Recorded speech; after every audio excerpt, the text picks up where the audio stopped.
What's going on, YouTube? JT's Reborn here, and welcome back to another edition of After the Movie. Well, DC Fandom was yesterday. I live streamed for like 8 hours, so I was pretty tired last night. I didn't get much sleep, but I woke up this morning and I just decided, okay, there's a new Superman animated movie coming out, so I figured I'd go ahead and sit down and watch this thing. And it's known as Superman Man of Tomorrow, by the way. It was directed by Chris Palmer. It was written by Tim Sheridan. It stars Darren Criss as Superman, Alexandra Daddario as Lois Lane, Zachary Quinto as Lex Luthor, Ike Murd as John Jones, Martian Manhunter, Ryan Hurst, Lobo, Brett Dalton as Rudy Jones, and then you had other actors filling in the roles as, Jonathan Martha Kent, Perry White, so on and so forth. So this is the all-new animated DC film. I like to call it Archer's Superman based on the animation style.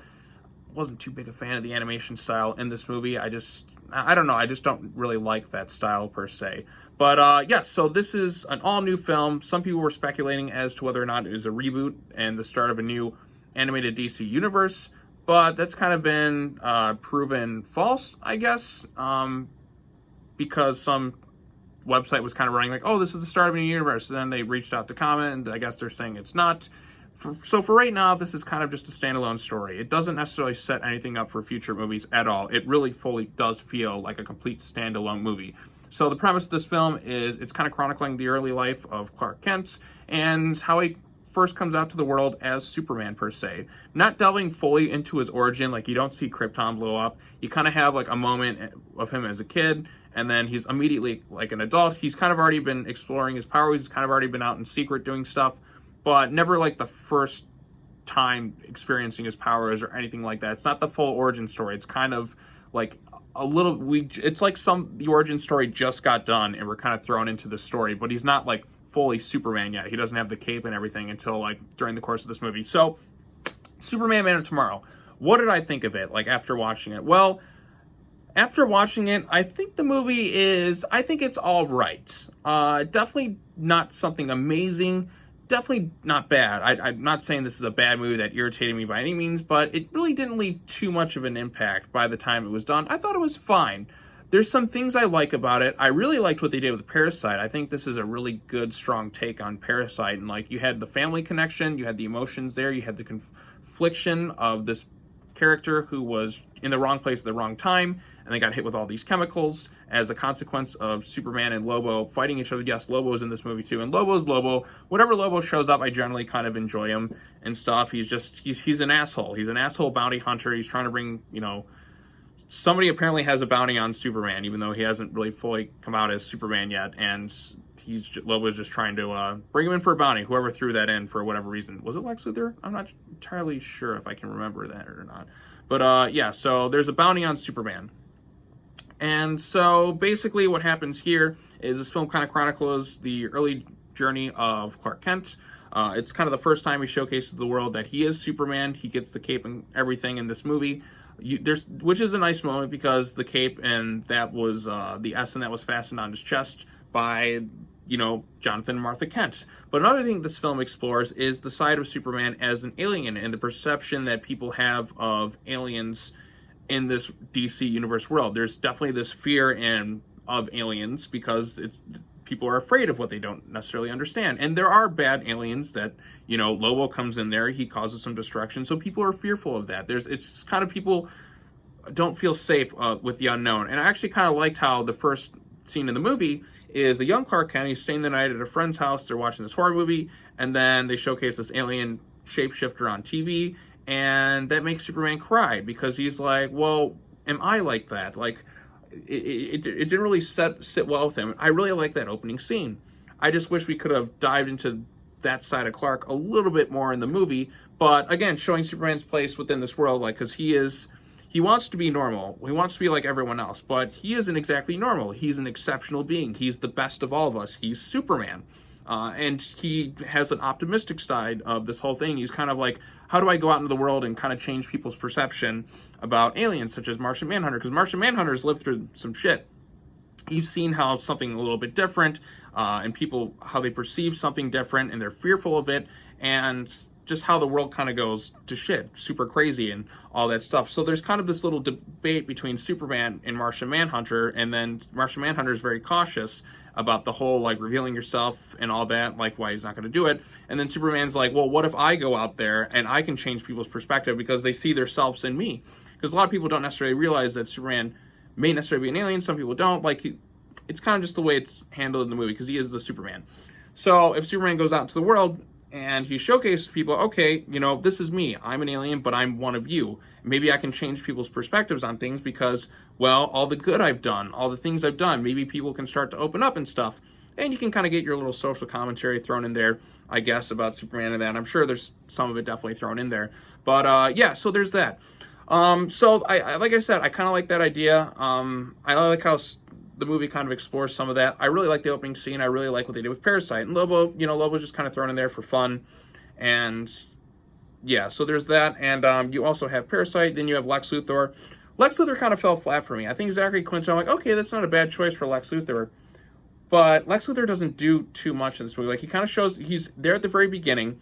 And him and Lois, I guess, had a little history. Lois already takes him down, like, within the first, like, 5-10 minutes of the movie. He's already arrested and in jail because some sort of rocket, he was doing some fishy stuff with it, this rocket that he was launching into space, and it kind of backfired. It almost killed a bunch of people, but Superman saved everyone, and so Lex Luthor is thrown in jail for like 15 years. And then he's kind of abandoned for the movie. You kind of forget that he was even in it. And until like the last, like when they get to like an hour into this movie, when there's only like an hour and 25 minutes left, Superman has to go to Lex Luthor in order to help stop Parasite, because Parasite, as you know, is there to drain powers. I think there's some cruel like sequences with him like latching onto people and draining them. They're just like, they turn into like the skeletons from what is it, Raiders of the Lost Ark, when they look at the Ark of the Covenant and their faces kind of melt, they're kind of drained and like sucked dry, or like when the Mummy does that in the Brendan Fraser films to absorb their, you know, assimilate their organs and all that other stuff. And then that stuff was cool because it was kind of a little bit of a horror element in there, and I liked that bit. So yeah, it's kind of work together with Lex Luthor, and then he has to kind of team up with Lobo, and they kind of have to stop this parasite creature who's also kind of conflicted and kind of going through some crazy emotions. That because Parasite, as you know, is a character named Rudy Jones, and this film was like a janitor who worked for Star Labs. He had a wife and kid and a baby that was on the way, and due to the consequences of an accident that happened where Superman was fighting Lobo, he saved a bunch of people and he was praised, and then Rudy Jones became Parasite due to the chemicals like altering his physiology. And also there was kind of something that Lobo did too. So he became Parasite, and he's just kind of going crazy, turning into like this crazy looking monster and stuff, but like he still kind of cares for his family, but he's seen as kind of a freak, a scary monster. Because like he's kind of, there's a bit of conflict there, like he's not necessarily fully aware of some of his actions, and then he kind of is. And it's kind of a little bit of an internal conflict going in there. And when he absorbs like people's energy, learns their memories and stuff, and even when he attaches to Superman, he kind of learns, he gains a little bit of that hopefulness and humanity. And I like that aspect. Like I said, I really liked what they did with Parasite in this movie.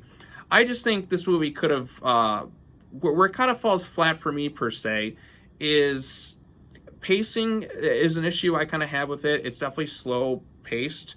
And like I feel like with Superman, you kind of have to have like some moments where it's kind of like this nice, exciting bit. Like there's that warmth that's there with Superman with helping people, but it kind of like feels like a downer, like when you're watching it. Like there's something about it, like where you're watching it, where it kind of falls flat. Maybe it's the animation style, and I think part of it too is the musical score. There isn't much of a musical score in this movie, like at all.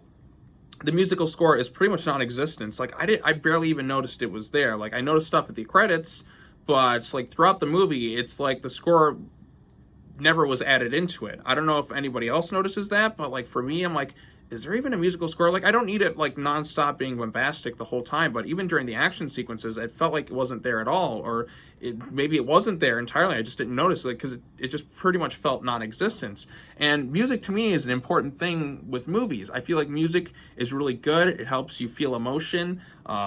Movies change drastically sometimes just by adding music, or they get a whole lot better. For instance, the film Steven Spielberg's Jaws. Without that John Williams score, it would fall flat, you know what I mean? Because the music, it's suspenseful, it's tension-fueled, there's a sense of wonder and awe throughout the film. Without it, it really helps add to the movie. And the score in this film, it's pretty much non-existent, and I feel like with some altered music, it could really help the scenes, because it feels unfinished in a way. Like the animation, the sound effects are there, but it really could utilize some music, and that's kind of maybe where it falls flat for me, because I feel like if I had some music there, it really would have helped the scenes. So maybe that could have changed my opinion a little bit more on the film, but without that music there, it just kind of falls a little bit flat for me. So, and Lex Luthor fell a little bit flat to me because he's not really much of a factor into the movie until later on. Like, he shows up very briefly. There's kind of this history between him and Lois that we're not familiar with, because remember, this is a new take on the character. This is its own universe, so you gotta have to establish that. But like, unless you're kind of familiar with who Superman is or Lois Lane or Martian Manhunter, you're kind of gonna be lost in this movie. So it's like, you kind of should have like delved into more of that Superman-Lois relationship. How did they meet? How did this happen? Again, I understand some people are going to be like, well, we kind of already know that from the comics. Well, this is its own thing. This is not the comics. It's its own separate universe, and you really should kind of establish that a little bit better. But all things considered, I think the movie is all right. There's some neat ideas thrown throughout the film. I liked Martian Manhunter's role in this thing. I like how him and Superman were different in terms of their opinions on people, and because Superman's seen the best of people, Martian Manhunter's seen it all, and he's seen how people are different and responded to different things. And I like the ending storyline with Parasite. I like that. It just, some of it felt kind of flat to me, and I think a few simple fixes could have really helped the movie a little bit more. Lois Lane is there. I think Alexandra Daddario in live action could actually play a pretty good Lois Lane. She's spunky, sarcastic. She's got Lois down fine. It's just her and Clark's relationship and Superman, because it's kind of the beginnings, or maybe because I've seen better versions, like think Superman the Animated Series. I thought their dynamic was really strong and great there. Here, it's like, maybe it's because Superman felt kind of flat to me in this movie. Again, this is a little bit of a different take on Superman. But like, him and Lois, just, I didn't really feel the chemistry or the excitement there when I'm watching Superman and Lois Lane working together. I didn't really get that at all.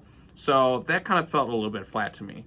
But yeah, so I've kind of been rambling a little bit throughout this thing. Overall consensus, I think you could check it out. Maybe you'll like it. It's not really going to leave much of an impact on me. It's not really setting up for future movies or anything. At least I don't think so, because there's no sequel bait or anything. There's no post-credit scenes or anything like that. It kind of is its own standalone story, and I appreciate that. I think DC, it's good for DC to kind of experiment and do kind of different things with their animation. Maybe have a continuity in one way, and then kind of have these standalone movies here and there. But all things considered, I think this movie is all right. I kind of voiced my grievances where, well, maybe there was a reason it wasn't connecting with me as much. It might connect with you more. Maybe there's people who come away loving this thing. I don't know. I haven't really watched any reviews or seen people talking about it because it just kind of came out today. But yeah, so those are my opinions on Superman Man of Tomorrow. Let me know your thoughts on it. If you've seen it or if you haven't, I try to keep this spoiler free so that you can kind of watch the movie with it. But yeah, so those are my opinions on it. I think it's all right. I think it's all right. Definitely not the best Superman movie I've seen. Definitely not the worst. So yeah, that's all I have to say. Thank you all so much for watching this video. I really appreciate it, and for following along with the DC fandom stuff I did yesterday. If you're new here or whatever, yeah, that's all I really have to say. Take care now. Bye-bye then, and I will see you all in the next video. Subscribe, hit the bell for notifications for more content, all that other stuff. But yeah, if you've seen Superman Man Tomorrow, let me know your thoughts on it in the comment section down below. I'd really like to hear other people's perspectives and opinions on it, whether they agree with mine or disagree with it. So, yep. All right, that's it. Take care now. Bye-bye then, and I will see you all in the next video. Peace.